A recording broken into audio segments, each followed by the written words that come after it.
여러분, 사람은요, 누구를 만나느냐가 참 중요합니다. 내 곁에 누가 있느냐가 참 중요해요. 아까 전에 점심을 먹을 때 우리 유빈이가 자기가 좋아하는 친구를 이야기하더라고요. 자기를 좋아하는 친구가 유치원에서 좀 못해요. 좀 부족해. 사람들이 봤을 때는 유빈아 왜 그런 친구를 만나? 이렇게 이야기할 수 있어요. 근데 그 친구에게는 유빈이가 도움이 될까요? 도움이 되지 않을까요? 도움이 돼요. 누구를 만났을 때 그 사람이 나에게 도움이 될 수도 있고, 누구를 만나느냐를 통해 나에게 해가 될 수도 있어요. 제가 아까 점심을 먹을 때 우리 예린이가 제 옆에 앉아 있었어요. 근데 내가 예린이가 뭘 하나 이렇게 유심히 밥을 먹다 봤는데, 우리 호정이가 김치를 먹으려고 하는데 김치가 큰 거야. 그러니까 선뜻 예린이가 그 김치를 잡아주고 이렇게 찢어주더라고요. 참 옆에 누가 내 곁에 있느냐가 나에게 참 소중함을 주는 것을 볼 수 있게 되었어요. 어쩌면 오늘 말씀은 그런 것을 우리들에게 깨닫게 해주는 건지도 몰라요. 오늘 오후 시간에는 여러분과 함께 2000여 년 전 사마리아 땅에 살았던 한 여인을 따라 그 여인의 인생을 한번 살펴보려고 해요. 그 여인의 인생이 어떻게 완전하게 바뀌게 되었는지 한번 오늘 말씀을 통해서 찾아가 보려고 합니다. 사실 이 여인에 대해서는요, 성경에서 이 여인에 대해 자세하게 나와 있지 않아요. 이 여인이 어떤 여인인지 몰라요. 단지 성경에는 사마리아 여인이라고 기록되어 있어요. 그 여인의 이름도 외모도 그 여인이 어떤 집에 살았는지조차도 설명하고 있지 않아요. 단지 우리는 오늘 말씀을 통해 알 수 있는 건 사마리아 여인이라는 것밖에 알 길이 없어요. 하지만 오늘 말씀 속에 우리는 오늘 이야기를 통해서 이 여인의 눈빛, 숨소리, 상처, 심지어 그녀의 마음 깊은 곳에 있는 갈증까지도 한번 우리가 생각해 보려고 해요. 이 여인의 삶의 이야기 속에 여러분들이 한번 들어가 보시고, 한번 오늘 말씀을 통해 이 여인의 삶을 내가 드라마처럼 영화처럼 한번 그려보셨으면 좋겠습니다. 뜨거운 태양이 사마리아 한 들판을 내려찌고 있었어요. 시간은 정오가 다 되어갔고 황량한 땅에 모래 바람은 마치 작은 칼날처럼 옷깃을 스쳐 지나고 얼굴을 스치고 있었어요. 또 먼 하늘에는 뿌연 연기가 흔들리고 불상과 황량한 언덕이 이어진 이 사마리아의 험한 풍경이 시야에 들어오기 시작했어요. 뜨거운 태양이 사마리아 한 들판을 내리찌르고 있는 이 정오의 시간, 모래바람은 마치 칼날처럼 옷길을 스미고 있던 이 시간에 몇몇 사람들이 저 멀리서 걸어오는 모습이 보이기 시작했습니다. 이 사람들의 무리는 예수님과 예수님의 제자들이었죠. 작은 몇 채의 마을이 눈안에 들어오는데, 이 마을 입구에는 야곱의 우물이라 불리우는 우물이 마을 들어가는 입구에 놓여 있었어요.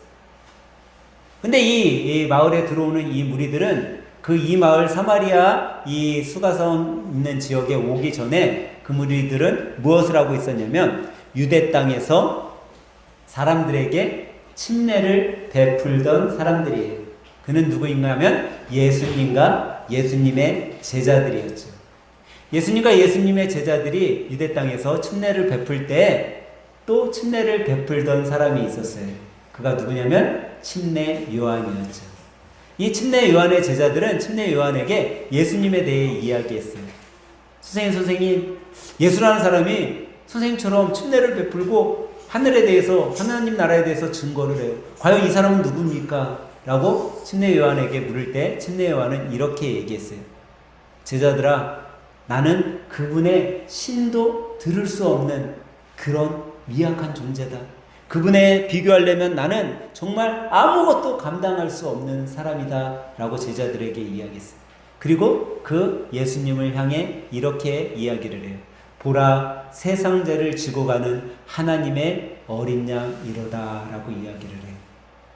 근데 이 예수님의 행적과 예수님의 기적, 예수님이 행하시는 일들로 인해 수많은 사람들이 예수님을 따르는 군중들이 많아지자 이제 예수님을 시기하는 유대인들이 예수님을 어떻게 헤아려 보려고 어떻게 보면 작당 모의를 하고 있었어요.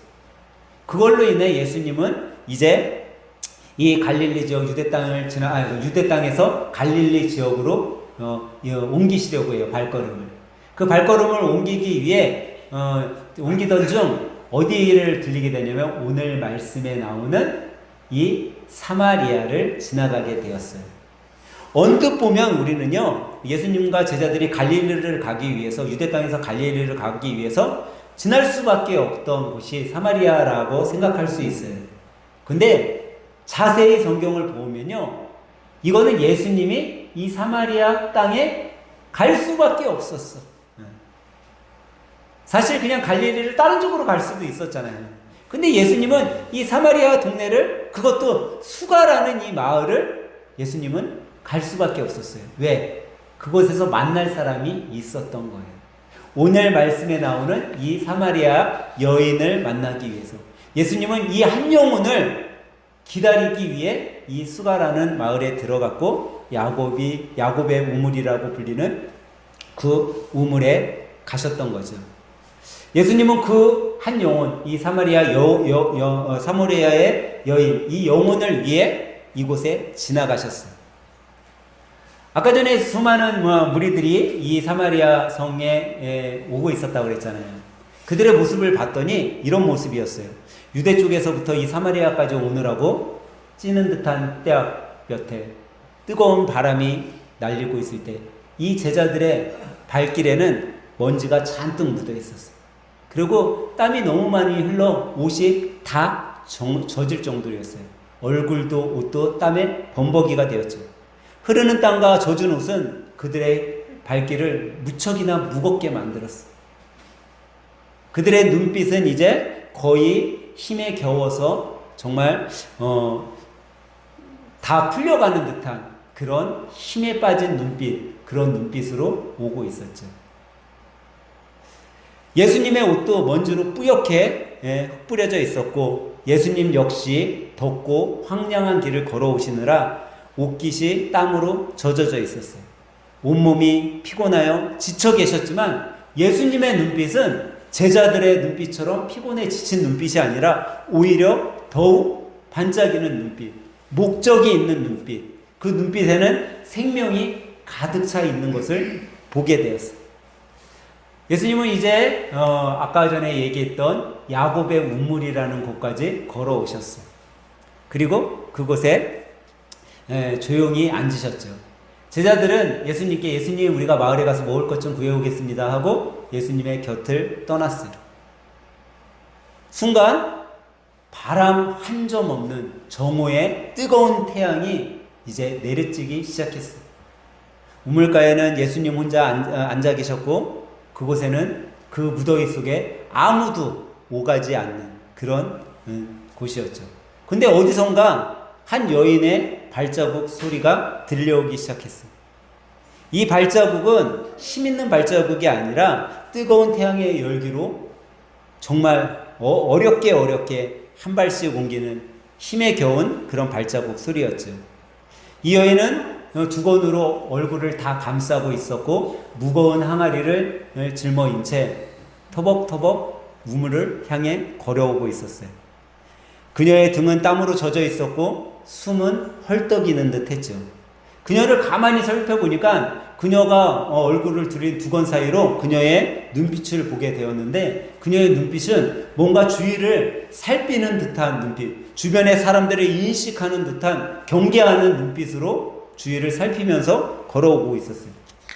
그런데 이 여인이 이런 눈빛을 갖게 된 이유는 그녀의 삶을 좀 들여다보면 그녀가 그런 눈빛을 가질 수밖에 없고 지금 이 정오의 이 뜨거움 속에 물을 길러올 수밖에 없었던 이유를 찾아볼 수 있죠. 항상 그녀를 향해 동네 사람들은 수군거렸어요. 그녀에게 따뜻한 손길 한번 내밀어주는 사람이 없었어요. 그래서 그녀는 사람이 아무도 없는 그런 뜨거운 정오에 겨우 물을 구하기 위해 이 우물에 올 수밖에 없었죠. 그날도 정오의 이 뜨거움을 이겨내면서 터벅터벅 한 걸음 한 걸음 우물가에 오고 있는데 우물가에 웬 남자 한 사람이 앉아 있는 거예요. 속으로 생각했어. 아니, 웬 남자가 이 더운 이 시간에 우물가에 앉아있지? 잠시 멈추는 듯 했다가 자기가 우물을 퍼가지 않으면 또 하루를 또 일주일을 생활하지 못해 조금은 움찔해서 멈췄지만 다시 그 우물을 향해 걸어가요. 당시 문화는 유대인과 사마리아 사람들이 상종을 하지 않았어요. 더군다나 유대인 남자가 사마리아 여인하고 이야기를 할 수도 만날 수도 없는 거예요. 그러니까 이 여인의 마음속에는 정말 심장이 막 쿵쿵쿵 빨리 뛰는 것 같았어요. 그래서 그 사람의 앉아있는 남자의 눈을 피한 채 우물가에 가서 물을 풀려고 우물가로는 다가갔어요. 그때 이 남자가 여인을 보더니 이렇게 이야기를 하는 거예요. 나에게도 물 좀 나눠주세요 라고 그러는 거예요. 나에게도 물 좀 주세요 라고 그러는 거예요. 그때 이 여인이 깜짝 놀랐죠. 왜? 그 앉아있는 사람은 유대인이고 자기는 사마리아 여인인데 그는 이 비록 짧은 그 예수님의 한마디 나에게 물 좀 달라고 하는 이 한마디가 자기의 인생을 뒤집어 놓는 시작의 한 문장이 되었음을 직감할 수 있었어요. 너무나도 놀라서 그는 뭐라고 이야기를 하냐면 예수님께 당신은 유대인 아닙니까? 당신은 유대인인데 왜 사마리아 여인인 나에게 물을 달라 하십니까? 유대인이 어떻게 이방 여인과 말을 섞을 수 있습니까? 내게는 아무것도 이런 이야기를 해주는 사람도 있을 수 없고 있어서도 안 됩니다 라는 뜻으로 이렇게 예수님에게 이야기하고 있었던 거예요. 하지만 그 이야기를 들은 예수님의 눈빛은 흔들리지 않았어요. 오히려 더 부드럽고 따뜻한 음성으로 그녀에게 이렇게 얘기해요. 만일 당신이 하나님의 선물과 또 당신에게 물을 달라고 하는 내가 누구인지 알았다라면 오히려 나에게 구했을 것입니다. 당신이 나에게 생수를 좀 주세요 라고 구했을 것입니다 라고 예수님이 따뜻한 목소리로 이야기를 해요. 그러자 이 여인의 마음속에 무슨 단어가 와닿냐면 생수라는 단어가 쿵 하고 때린 거예요. 생수? 그러면서 예수님에게 이야기해요. 선생님은 지금 아무런 두레박도 없고 이 야곱의 우물은 너무나도 깊은데 어떻게 나에게 생수를 준다는 이야기십니까?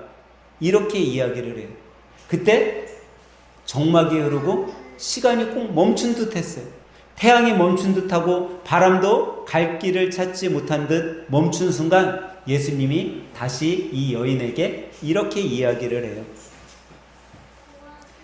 야곱의 물을 마시는 사람들은 다시 목마르지만 내가 주는 물을 마시는 자는 영원히 목마르지 아니하리니 그 속에서 영생하도록 솟아나는 샘물이 되리라 라고 이 여인에게 이야기를 해줘요.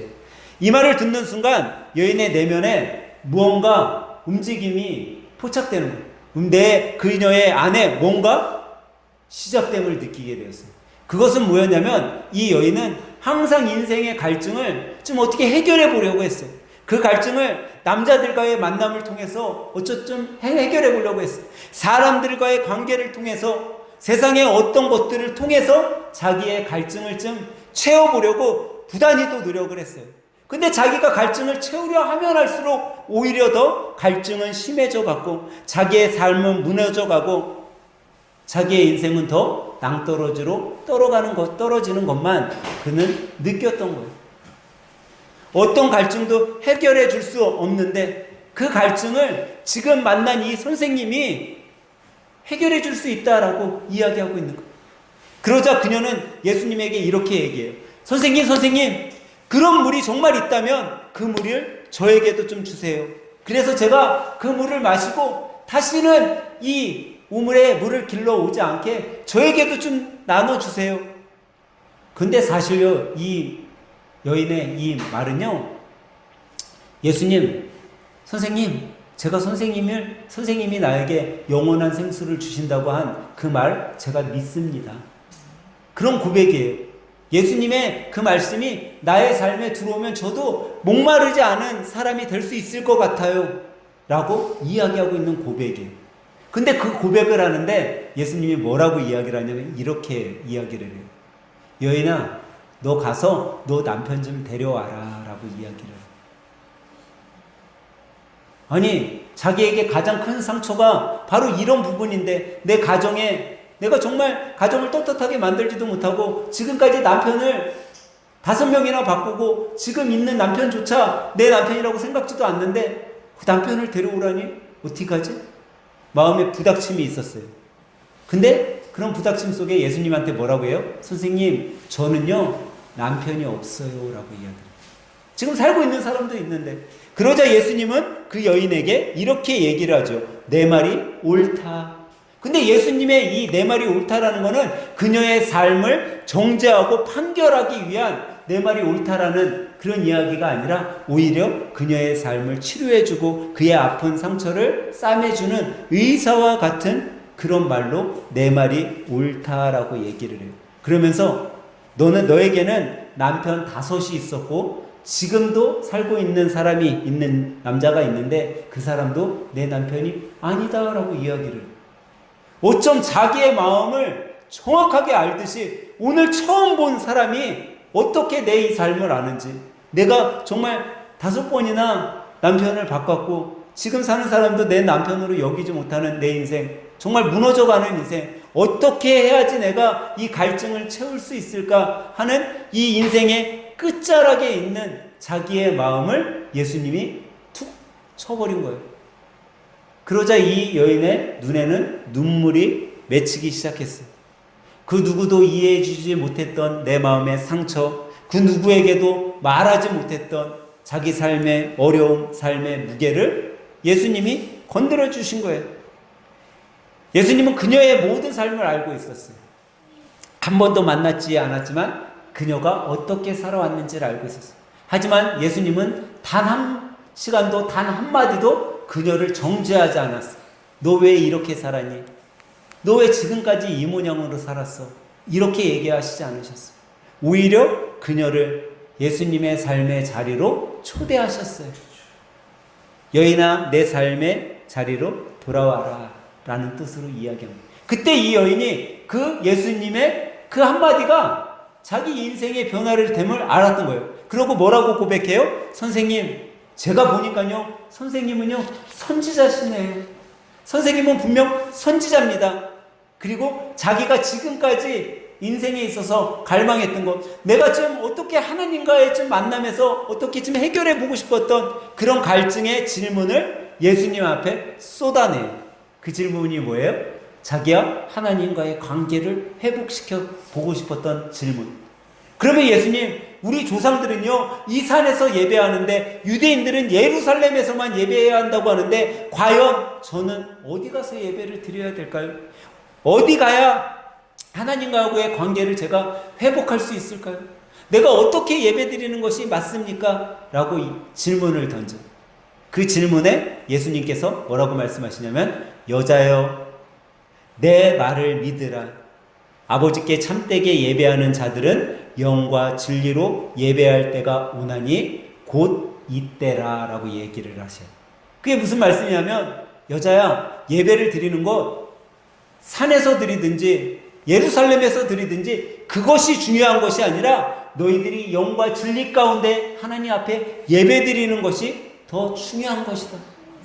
지금 이 자리에서 주님 앞에 그 영과 진리 가운데 예배를 드리면 이곳이 예배의 장소가 되는 거다라고 가르쳐 주는 거예요.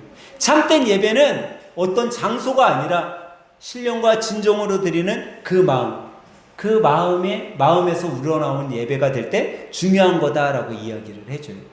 그때야 비로소 이 여인의 마음속에 믿음이 생겼어요. 그러면서 이렇게 얘기를 해요. 예수님 앞에. 예수님, 분명 성경에 메시아 곧 그리스도라는 분이 오시면 이 모든 것을 우리에게 알려주신다고 했는데 저희는 그분을 기다릴 뿐입니다 라는 이야기를 하죠. 그때 예수님이 뭐라고 그래요? 너가 찾은 그 메시아, 오겠다고 한 그 그리스도가 누구다? 바로 나다라고 가르쳐줘요. 예수님의 그 말씀, 너가 찾은 그 그리스도가 바로 나다라는 그 말이 예수님 입에서 떨어지는 순간 시간과 공간이 멈추는 듯 했어요. 이 여인에게. 정말 바람도 뜨거운 태양도 먼지도 조용하고 침묵하는 그 순간 단지 이 여인의 심장만 쿵쿵거리고 뛰는 소리가 들려올 뿐이었어요. 그 감동과 어떻게 보면 그 감격이 순간 이 여인에게는 정말 정신을 잃을 것 같은 그런 큰 충격으로 와닿고 있었어요. 정신이 막 혼미해지는데 갑자기 사람들의 발자국 소리가 들려요. 마을에 갔던 제자들이 예수님께 돌아오는 발자국 소리. 그 발자국 소리로 인해 이 여인은 정신을 가다듬게 되었죠. 그리고 이 여인은 순간 자기가 들고 온 그 물 항아리를 땅에 내려놓고 마을 향해 뛰어가기 시작해요. 어떻게 보면요, 이 항아리는요, 그녀의 과거를 뜻할 수도 있어요. 이 항아리는 그녀의 수치, 그녀의 상처가 가득 담겨져 있는 항아리일지도 몰라요. 근데 예수님을 만나는 순간 자신의 과거, 수치, 절망, 상처, 모든 것을 예수님 발 아래 내려두고 이제 그녀는 마을을 향해 뛰어가기 시작하는 거예요. 자기의 얼굴을 감쌌던 두건까지도 다 풀어헤친 채. 아까 예수님께 물항아리를 움켜쥐고 걸어올 때 그녀의 눈빛은 사람을 경계하고 주위를 두리번거리는 그런 눈빛에서 지금은요, 두건을 다 풀어헤치고 환한 미소로 웃는 모습으로 마을을 향해 달려가는 거예요. 그리고 소리치는 거예요. 여러분들 저 좀 와서 내 이야기를 들어보세요. 사람들이 깜짝 놀랐어. 왜? 저 여인은 자기들 옆에 오지 않는 사람이야. 절대 자기들하고 말도 섞지 않던 그 여인이 지금 소리 지르면서 막 달려와요. 그러고선 이렇게 얘기해요. 여러분, 제가 누구를 만난지 아세요? 제가 지금까지 살아온 모든 일들을 처음 본 이분이 다 알고 계셨어요. 그리고 제가 궁금해했던 모든 것들을 이분이 저에게 설명해 주셨어요. 아마 여러분들이 이분의 이야기를 들으면 그분이 그리스도, 우리가 기다리던 메시아라는 사실을 분명 알 거예요. 사람들은 깜짝 놀랐어. 이 사람들, 이 여인을, 우리를 피하기만 하던 여인이 어떻게 이렇게 담대하게 힘이 있고 감동 있는 이야기를 하지? 정말 그 여인이 만난 그분이 그리스도신가? 사람들은 예수님을 만나기 위해 예수님께 달려가요. 사랑하는 여러분, 우리의 삶에도요, 이 여인처럼 버리지 못한 항아리가 있냐라는 거예요. 여러분과 저의 삶에도 죄책감의 항아리, 사람들에게 인정받고 싶은 그런 항아리, 상처받아서 그 상처 입은 그 상처를 어떻게 하지 못해 정말 날마다 쓰러져 갈 것 같은 상처의 항아리, 실패의 항아리, 사람의 시선을 너무나도 어렵게 여기는 그 시선의 항아리, 그런 항아리들이 여러분 삶 속에, 여러분 인생에 우리가 움켜쥐고 있지는 않냐라는 거예요. 그 항아리를 지금 주님께서는 예수님 앞 아래 이 여인처럼 내려놓기를 원하시는 거예요. 그 항아리를 내려놓는 순간 주님께서는 여러분과 저에게 영원히 목마르지 않는 생수의 항아리를 반대로 우리들에게 주시는 거예요. 그러면서 예수님은 아마 이 여인에게 이야기했던 그 말씀을 오늘 이 자리에 있는 여러분과 저에게 이야기해 주는 거죠. 너가 정말 갈증 속에 있을 때 그 갈증을 해결해 줄 수 있는 유일한 생수는 다른 데 있는 것이 아니라 나를 만나면 그 생수를 얻을 수 있단다 라고 이야기하시는 거죠.